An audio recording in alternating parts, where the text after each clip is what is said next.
Satoru Gojo selado o impacto dessa informação nos demais personagens e apesar da ação já ter sido presente em Shibuya, esse episódio deu a sensação de que foi apenas uma introdução de algo muito maior que está por vir. Olá, meu nome é Rodrigo e sejam bem-vindos ao meu canal. Se você for novo por aqui, eu espero que esse seja o primeiro de vários encontros nossos e convido você a se inscrever, ativar o sininho e dessa forma me ajudar nesse projeto. Mas caso você já seja um inscrito, você já é alguém de casa, um sócio do canal, muito obrigado por estar aqui novamente. Você é muito lindo, muito linda e eu espero que você saiba disso.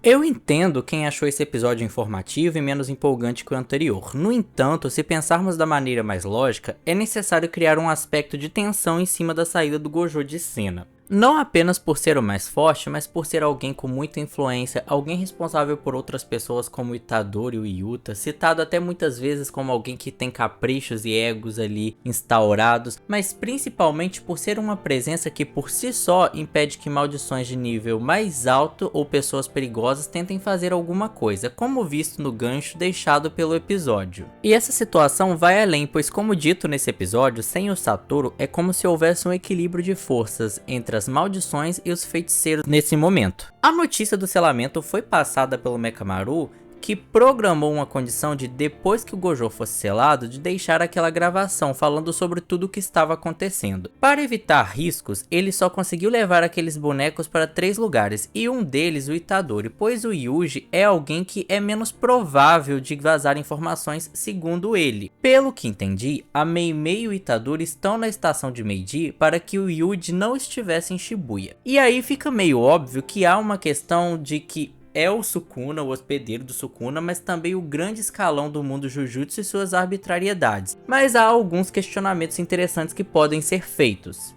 Por que há usuários de maldições indo na direção do Itadori e da Mei Mei para eliminá-los e quem mandou esses usuários? Há alguma conexão do mundo Jujutsu e o evento de Shibuya? E por que o Mekamaru programou esse seguro apenas para ser quando Gojo fosse selado? Não seria mais fácil, mais inteligente ser quando a cortina descesse em Shibuya e as informações fossem expostas sobre esse falso Geto e a turma de maldições antecipadamente e aí eles poderiam se programar melhor?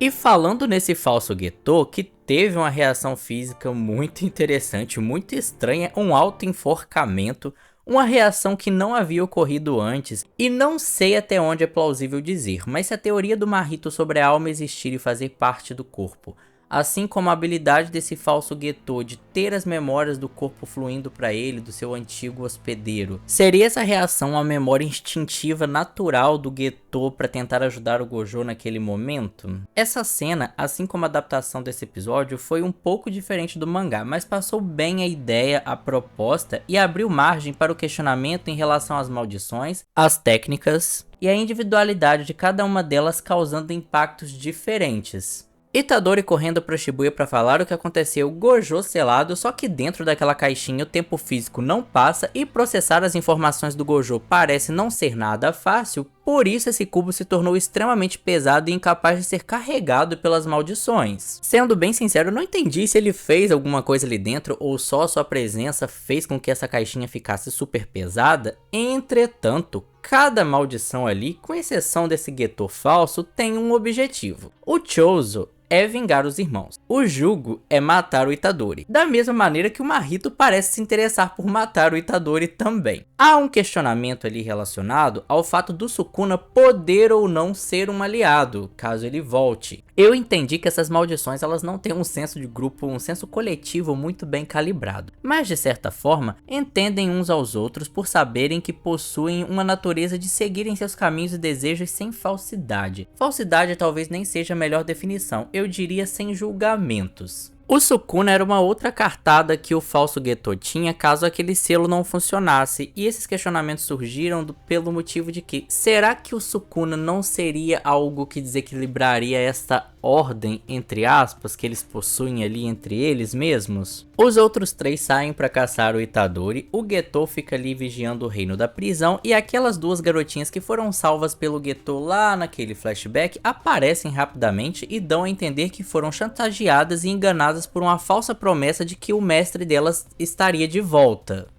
Enquanto isso, Nanami e os outros grupos perceberam que alguma coisa saiu fora dos conformes porque o véu que mantinha os feiticeiros afastados foi baixado e também pelo tempo que o Gojo chegou lá, alguma coisa já deveria ter mudado. Alguma coisa aconteceu e também era meio óbvio pro Nanami que essas maldições não fariam nada sem ter um plano. Essas três equipes, elas entram ao mesmo tempo, mas ao mesmo tempo há algumas pessoas do mundo Jujutsu ali fora monitorando as coisas. E também há maldições. O Ichiji, aquele amigo do Nanami, foi esfaqueado por um cara, e esse cara, essa maldição, havia uma outra junto com ele falando sobre manter a caça fora da área. E aí fica muito estranho porque o quão expansivo é esse plano de Shibuya? Por que se concentrar fora do véu se naturalmente os feiticeiros vão lá pra dentro do metrô tentar tirar o selo do Gojo?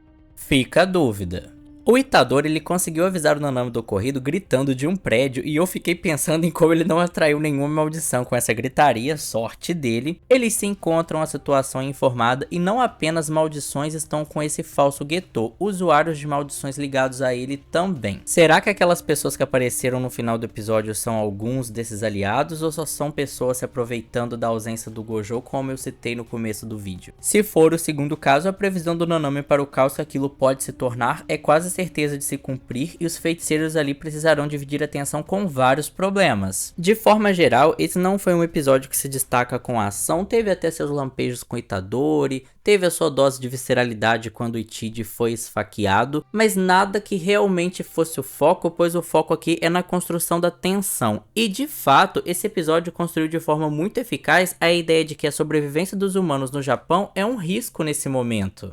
E apesar de majoritariamente ele ser um episódio informativo, ele também é um episódio que deixa dúvidas bastante interessantes, como o fato de que será que alguém ali no alto escalão Jujutsu, que a gente sabe que não são das melhores pessoas, quer se aproveitar dessa situação para fazer algo em benefício próprio? Será que há a possibilidade de, além de ter que lidar com aquelas maldições perigosíssimas como esse falso Geto, esse Marrito, eles vão ter que lidar com outras pessoas que vão se aproveitar daquela situação para plantar o caos em vários lugares? Até o diálogo do Marrito com esse falso Geto, aquela troca de olhares ali, me deixa na dúvida de será que eles realmente confiam uns nos outros? Confiança é uma palavra meio forte entre essas maldições, como eu já falei nesse vídeo, mas será que eles não pensam em trair uns aos outros? É tudo muito dúbio, mas é bastante interessante e deixa essa cartada aí pra gente assistir os próximos episódios e criar várias teorias. E assim eu termino esse vídeo. Se você gostou, deixa o seu like e compartilhe com seu amigo que também assiste Jujutsu Kaisen. Sinta-se à vontade para deixar seus comentários com suas teorias, os feedbacks, recomendações para o canal, mas muito cuidado com spoilers do mangá de Jujutsu Kaisen. E eu espero vocês nos próximos vídeos. Muito obrigado por assistir até aqui e até mais!